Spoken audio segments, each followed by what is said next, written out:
आपण काय म्हणतो चिमणीचं काय असतं मराठीमध्ये घराला काय म्हणतो आपण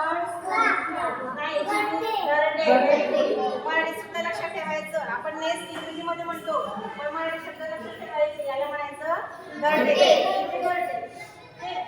आता हे आपण बघतात पेन्शन वगैरे तुम्ही वाचतात का मराठी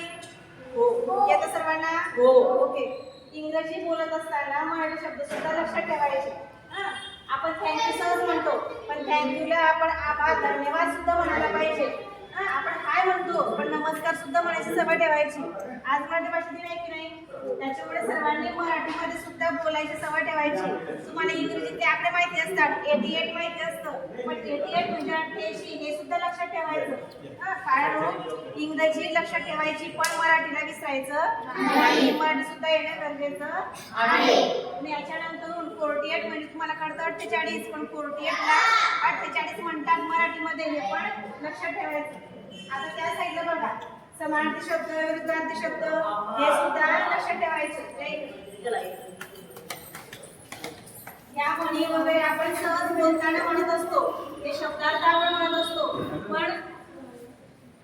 पण आपण याचा वापर सुद्धा आपल्या जीवनात करतो त्याचा वापर जसं इंग्रजीचा वापर मराठीमध्ये सुद्धा करायचा असतो हे बघतो की नाही आपण सहज मी तुम्हाला म्हण म्हणते बरोबर आहे तुम्ही जर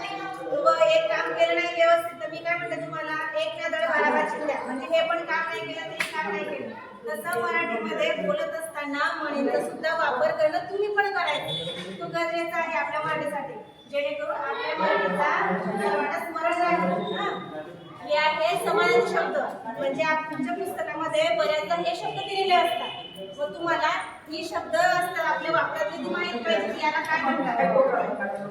आता शीर्णगती माहित आहे पण शीर्णगती म्हणजे मोजदार काय तुम्हाला माहित पाहिजे त्याच्यामुळे तुम्हाला मराठीचा रस घ्यायला मराठी समजायला मोठी पुस्तकं वाचल्यानंतर ती लक्षात ठेवायला त्याचा रस ग्रहण करायला तुम्हाला मराठी काम आहे म्हणून मराठी कधी विसरायची नाही बघा ते वाक्प्रचार आहे हे वाक्प्रचार सुद्धा त्याला म्हणतो त्याला कशाचाच गंध नाही आपण सहज म्हणतो बरोबर आहे ना बघा गंध नसते म्हणजे काय अजिबात ज्ञान नसते या गोष्टी तुम्हाला माहित पाहिजे जेणेकरून तुम्हाला समोरचा काय बोलतोय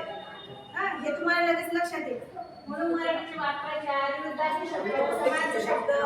नंतर म्हणी या सर्व गोष्टी माहीत असायला पाहिजे लक्षात आजपासून ठरवायचं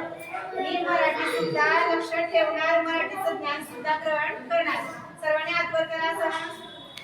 आणि सर्वांनी म्हणायचं मी मराठी